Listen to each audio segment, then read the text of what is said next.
Kimbilio and author David Haynes next on City Corner.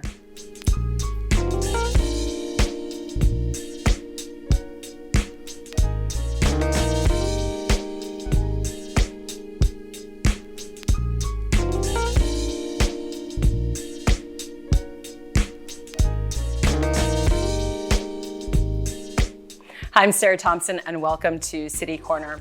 There's a St. Louis-based national organization that's helping Black fiction writers develop their craft, share their stories, and build community. It's called Kimbilio, and today we're going to learn all about it and how they're creating a space for Black writers to flourish and thrive. I'm joined by David Haynes. Long resume, so I'm going to try to sum it up. You are the chair of the board chair of Kimbilio, but also author of 13 books, novelist, and emeritus professor of English, and many other things. It's a pleasure and honor to have you here today. Thank you for being here. Thank you so much for having me, Sarah.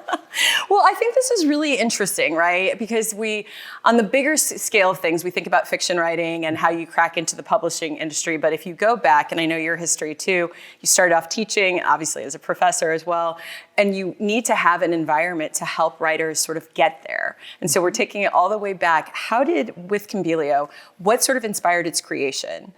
Well, there was a parallel organization of ours. There is a parallel organization of ours called Cave Canem that works with Black poets. Okay. They've been around for over 25 years, I think closer to 30 at this point. And through their work over the years, they've changed the face of American poetry. So when you look at the lists of people who have won awards and whose books have gone on to really become staples of the English curriculum, all of those writers, many of those writers are Cave Canem fellows. Okay. There was nothing the equivalent of that for fiction writers. So about 15 years ago, a group of us decided it was time to change that. So with the support of my colleagues at Southern Methodist University in Dallas, we got Kimbilio started, and we moved it up here to St. Louis in 2020. Okay, all right. And so what is that gap that Kimbilio is filling then? I think the important gap that Kimbilio really is out there to fill is the need for writers to, first of all, be able to have conversations as young writers with, or as emerging writers, because some of our writers are of all ages, but to have high-level conversations about craft, how to do the work, and particularly how to navigate the world of contemporary writing. With folks who understand the context of their work and the nature of the lives that they've likely lived. And then in addition to that, I think having peers, having contemporaries who are really interested in what you do is critically important. So one of the things I think we've really done for our community of fellows is give them a network of folks who are there to support the work and to share the work and to get out there on social media and make sure the world knows that, hey, there's this great new book that's out there from a friend of mine. And we're looking at some of the pictures. Well, we're showing some of the pictures that you have both on your website and social media, just of different fellowships. And we're going to get into this in a second about the retreat that Kimbilio does. I want to talk about the name because we keep saying it. It means safe haven in Swahili, which fits your mission perfectly. Why is it important to you to build that kind of creative refuge for Black writers? Well, one of the things that my colleagues and peers have told me, and that I talk about with them over the years, is always feeling like one of the challenges of actually having a career as a writer was not always feeling safe in other kinds of communities and other kinds of spaces where our work was being discussed, or where we went to learn or to have our work discussed. And so we specifically chose the word Kimbilio because we are all about creating that safe space. So when folks come to our events, we want them to know that here, this is a place where folks are going to really be able to engage with you on your terms as opposed to on someone else's terms. You bring up a really interesting point because, I mean, now, not only when you get further along in your career for publishing and then who the publisher is and who's critiquing your work, but to have a voice and who's then critiquing that voice or understanding that voice. And writing is sort of never ending too, right? Like there's always a different draft or something that can be done in the process, but to having people who have similar experiences perhaps or backgrounds, that it makes that process more fluid. Is that sort of what you're getting at? Absolutely. I mean, a common experience for Black writers in other spaces is you write a story about something, and then there's a reference or there's an incident that happens in the scene, and people are, I don't really understand that, or can you tell me what this means? What's this word mean? Or why are people behaving in this way? Well, when writers come to Kimbilio, they don't have to have those kind of discussions because they're on a kind of a level ground with, again, peers and fellow writers who know those references, and therefore you can get to the harder stuff sooner because you don't have to cut through all of the stuff that people probably should know, but don't. No, I mean, it's this comes up quite a bit, so it's a very important part to mention. We were looking at some images of the annual retreat, and that's kind of the signature program for Kimbilio, among other things that we're getting into with the workshops. But let's talk about that. It's sort of the centerpiece of the organization. So what happens and that's the class of 2024, so we'll kind of jump back to some of those photos of the retreat, but what happens there, and why is it sort of this transformative experience for the writers? We bring our faculty together. We have a wonderful group of faculty members and 24 other quite accomplished writers and well-published writers, award-winning writers, and we bring 5 of them to a retreat center, preferably a remote one so that there aren't a lot of distractions. And then each year we bring together 30 fellows. Some of them are fellows who have been there previous years. They're allowed to return a certain number of times. And then each year we have a competition to select new fellows. They come for the week.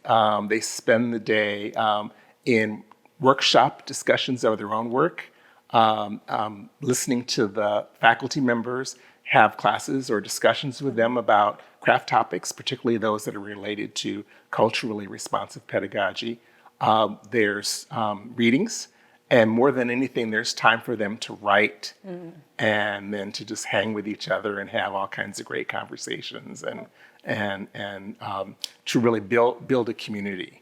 So when they leave there after the week, they are taking with them all of that energy, all the things that they've learned, and also a new group of peers that they can and do stay in touch with. I was going to ask you that. I mean, do you find that, so when you look on the site, and I've got some graphics of this, you have books that your fellows have, come to publish and the work that they continue on with, but do you find that these friendships develop and that there are these deep sort of close friendships and professional friendships as well that have developed over the years? Absolutely. And when our writers go out on book tour and the city they go to, if there are Kimbilio fellows there, they show up. One of the things that is so heartening to me is that somebody who came to the retreat maybe in 2014 has a book come out, and they'll go to a city 1,000 miles away from them in 2022, and they'll meet new fellows, and suddenly they've got this other community that they feel like they're already family with.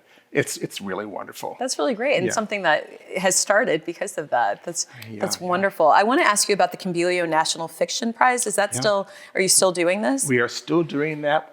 We just selected the 4th book in the series, and which I'm in the process of editing right now. Really? And when you leave here. When I leave here, I'm going back to my desk and continuing to get that book ready for publication. That book will be published in 2027. So we do the contest every 2 years. Okay. And we have a partnership with a New York-based publisher called 4-Way Books. And And it's really an exciting opportunity. And that opportunity is open actually to all Black writers. You don't have to be a Kimbilio fellow to submit to that prize. Fantastic. So, and then obviously you're based, this is a national organization, but you're based here in St. Louis. And I know you've done some stuff with Left Bank Books. And so can you just talk about, by being here in St. Louis, how you're sort of working with the local community? Right. So here in St. Louis, the thing that I'm really excited to talk about is we have our Kimbilio St. Louis reading series. Okay. And since 2022, we bring in at least 3 events a year, and they're usually fellows. Sometimes they're fellows who are partnershiped with other prominent writers, prominent Black writers. And our goal here is that we want, because Kimbilio is based here, we want St. Louis to be a stop for Black writers, so that this community has an opportunity to really be exposed to the best that's going on in Black literature today. And we just had last week an event with one of our faculty, Angela Flournoy, and another one of our fellows, Michelle Norris. Angela Flournoy was a finalist for the National Book Award 2 years ago, actually 5 years ago, and then this year she was on the short list. Oh, wow. And then next week or a week after next, we're having two other fellows come to town, and so we're always excited about getting our fellows. And Left Bank's been a great partner to really bring these folks into the community and give St. Louisans a chance to really see what we're doing and to actually, see some of the best writers working today. No, that's fantastic. I want to ask you a couple more questions about that. Sure. We have to go to break though. So we're going to go to break and come back. But before we do, I'm going to have a graphic there on the screen for you to learn more about Kimbilio. You can learn about the fellowship program. We're going to get into, before we wrap things up today, David, how people can apply to be a fellow. I do want to ask you that. But follow them on Facebook and Instagram. And then there's the website, kimbiliofiction.com. And then also when we come back, we're going to talk to David about his most recent book that we have here in studio as well, and his long career. But stay with us. We're going to take a short break, but we'll be right back.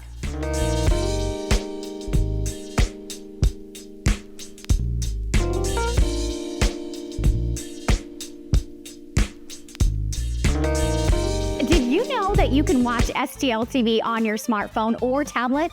That's right. STL TV is available on your Android or iOS mobile devices. And that includes our live broadcast channels as well as video on demand content. It is really easy to get started. Just find the App Store on your device, then search for Cablecast. Select it and click to install. Launch the app, and if you're in the St. Louis area, STL TV should be the first channel to show up. If you're not in the area, you may have to scroll down to find it. So just click on the STL TV logo, and in just a few seconds, you're enjoying STL TV's great programming such as City Corner, Inside Sports, City Government, What's the 314, or my personal favorite, In the Kitchen.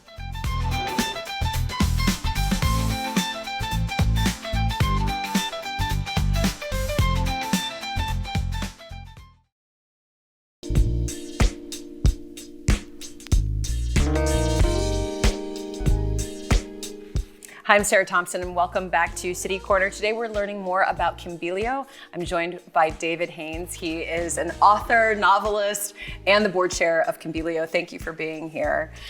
Before we move into talking about your most recent book, I do want to kind of stick with the organization and ask you about ways for people to get involved. And we've been showing these photos of the fellows and how people can apply to become a fellow and what that criteria is. The primary criteria to be a fellow is simply the quality of the work. And we tell people who are ready to apply or feel like they're ready to apply that the main thing that they need to be able to do is to hold their own around a table of folks who are really themselves, or everybody around the table is going to be accomplished to the point where they can have a high-level conversation about how the work is made. And so I think for some folks, that may mean spending a little bit of time taking some coursework before they apply. But really, the most important criteria, the main thing our judges look at is the quality of the work.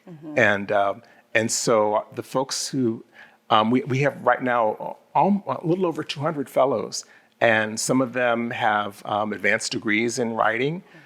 Some of them have never taken a writing course in their life, but they've been really active readers. So they really know the literature, and they know how to talk about it because they've read so much. Yeah. But that's the primary criteria. And the application season opens at the end of January and is open through March. Okay. So folks who are really interested in finding out more about how they can become fellows should visit the Kimbilio website. That's great. And do you have that? I know there's that saying for a lot of once a Kimbilio fellow, always a Kimbilio fellow, Yes. it sounds like. Yes, it is a lifetime club. No, that's great. I mean, if Kimbilio could leave one sort of mark when you think about all your work, I mean, a lot of work that you and the board are doing. And so if you think about Kimbilio leaving one mark in the literary world, what would you want it to be? I think the main goal from my perspective is that writing, the books that our writers are creating become an essential part of the conversation about literature in general. And we're already starting to see that happen. Our writers are starting to be nominated for and win the major prizes in the literary world. And their books are becoming sort of evergreen staples of the canon and things that people are teaching and excited to have in their classrooms. So that's really exciting to me. But I'm going to go back to what we talked about earlier and say, I think if the folks who are fellows have that community out there and have folks that they feel like are supporting them across their careers and that they can talk to and share their experiences as a writer with, that's a big win. Yeah, that's really, well, thank you. That's so beautifully stated. So thank you. And I mean, you've been doing this for a long time, and that's not meant to be ageist or anything like that, because I want to kind of segue into your writing. We have a copy of it here in the book. So this is let me get this right. This is your 8th novel for adults. You've already had 15, so 13 books total, 5 books for younger readers. So let's talk about this on your end, if you don't mind switching gears. Sure. Switching gears for a bit. So tell me about your latest book, Martha's Daughter. So Martha's Daughter is the first collection of shorter fiction that I've published. Okay. It's a novella. Half the book is one long story, and then there are 10 shorter stories that make up the bulk of the book. It's the books. I kind of lost my way there in that sentence, but the stories have been written over many years. Yeah. But they're all kind of related thematically. They're all about parents and kids and communities. A lot of them take place here in St. Louis, including the title novella "Martha's Daughter" takes place here in St. Louis. And you're a native St. Louis. Then? I'm a native St. Louis, and I didn't live here for many years because I lived in Minnesota for a number of years, lived in Texas for a number of years, but I'm back home. And but I've always written about St. Louis. Even when I was living in out of state, it's been the kind of primary source of my imaginative life has been living here. Yeah, St. Louis, and I mean, I always say about St. Louis, when you're from here, it sort of lives in you in this way. It really does, like culturally. I mean, what is it like to revisit some of these stories like 30 years later? Do you look at it differently, or are you like, no, that was the right? I mean, do you feel differently when you revisit your past work? It was really an eye-opener and kind of a challenge to go back and revisit them as we were putting them together for the collection. And there are some places where I was, that's... I would write that differently now. And I remember that guy who wrote that story. There's a flip side of that too, which is because it's work that was written over many years, you can sort of see both the growth that I feel like I've had as a writer over the years, but also, I mean, and this sounds a little bit modest, but there's just the oldest story in the book was written probably about 30 years ago, And I was going back to that story. I was going, yeah, that was pretty good. That's good. No, that's good. Especially because you knew at the time, how you were and what you were thinking. And to sort of, because I mean, you're also editing others people. You read nonstop, obviously, and edit nonstop. Yeah. So I think that's good. I want to talk about, I haven't read Martha's Daughter, but I did read sort of the summary of it. And, it sort of highlights, to my understanding, the complexities of sort of family, identity, and liberation through this mother-daughter relationship. And so I was just curious what drew you to that dynamic to write about it. I was really interested when I wrote Martha's Daughter in the, actually it's a topic that I've come back to in other novels and in some of the other stories in the collection, in the fact that often I think when people write about families or when family life is portrayed in film, on television, and in fiction, there's it's hard to sort of write about difficult relationships. Mm-hmm. And this is a very difficult relationship between a mother and her daughter, mm-hmm. and particularly the daughter who really feels quite alienated from her mother. Mm-hmm. And so I wanted to explore that. An earlier novel that I wrote called All American Dream Dolls was based on when I was teaching, and I had a really troubling, challenging student. And one of the thoughts I had at the time was, what if that was my kid? What if I had to go home and deal with that person? And Martha's Daughter comes from the same kind of wellspring, which is, why if that was your mother, it would just drive you crazy. Mm-hmm. And so the story takes place on the novella takes place on the day that the mother dies, when Martha dies. And so Cynthia's processing all of the grief, but also all the anger and the rage at the choices that are in her own life that were influenced by her mother's way of being in the world. As you're talking, you're reminding me of like when people talk about sort of the difference in nonfiction and fiction, mm-hmm. and this ability to explore a topic or a dynamic mm-hmm. that you can't sometimes in nonfiction, because if you were to say, I'm going to look at this family and this mother-daughter or this student, you'd have to go off essentially the facts, right? Whereas fiction allows you to sort of get in and create these characters, and you can explore all these things, but write about it. And so I just wonder sometimes like how you've dealt with that between things that have inspired you from a factual side, but then how you've translated that on the fiction side to sort of expand upon that.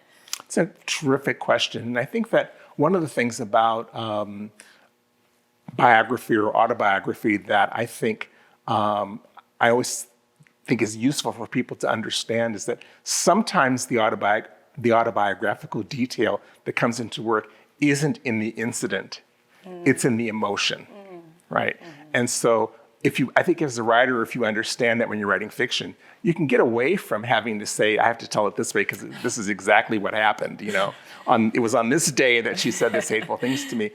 What you're really dealing with is the emotional autobiography. So for me, that's how I sort of access fictional material, by pulling things out of my own life and also my own experiences, mm-hmm. as well as the experiences of others, because I'm perfectly happy if somebody tells a story at dinner, I consider that my prerogative to put it in the book. So that's good. That's good to know. That I'll keep in mind when I'm sharing a story with you the next time I see you. Keep that in mind. It's all material.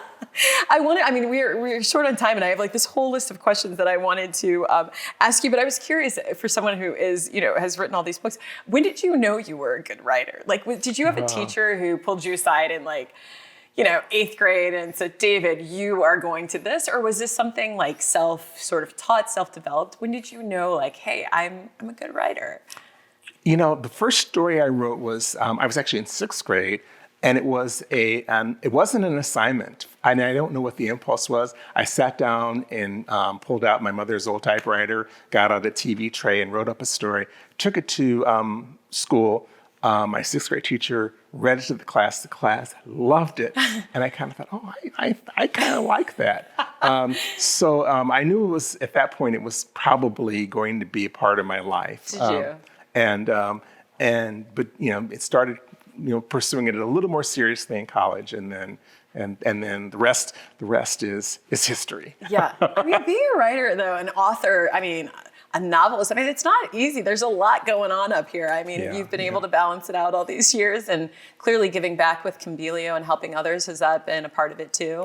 It's always a part of it. I mean, I think that there's this notion that writers sort of have to live in isolation and in their quiet little space and don't get out in the world at all. That's part of it. I mean, you need a lot of time and space and quiet to create work. But I think if you don't, if you're not out there experiencing the world and learning from others and also giving back, you're things kind of dry up. Yeah. So here's my last question, because we've got 1 minute left. And so it was sort of, if you could give any one piece of advice to an emerging writer, knowing we only have a minute left, who's trying to build a career in writing, what would it be? Read. That's all. That's it. That's it. Just read everything. Read everything. Read widely and read things that you don't think you're going to like, and just read. And if that student or person says because, and then you say what? I say because that's how you learn what you like. You see things in there that go, wow, I really love this passage. I love this. What's going on this page? And then you ask yourself, how did they do that? And then you try that in your own work. Oh, thank you for sharing that. I literally had typed out like 50 questions that I wanted to ask you, and we're short on time, but thank you so much for being here, and congratulations on starting Kimbilio with your other peers and colleagues, and just continued success with the work that you're doing. Thank you, Sarah. It was a great pleasure talking to you. Thank you. Well, we've got that information there for you on the screen. This is actually how you can learn more about David's, his breadth of work and his bio and everything. Is go to hayneswrites.com. Everything should be updated there. And with his most recent book, Martha's Daughter, you can find out more there. So again, that's with David Haynes. And then we're going to show you the graphic one more time for Kimbilio. Just learn more. One, they've got a list of recommended books for you to check out. So if you're just looking for something to read, you can start there. But if you know someone who is interested in applying to be a fellow, or you want to just follow them on social media to see what they're all about, those are the handles right there for Facebook and Instagram. And you can go to kimbiliofiction.com. Again, thank you, David, for being here. And thank you at home for watching. And keep it right here on STL TV, Experience St. Louis.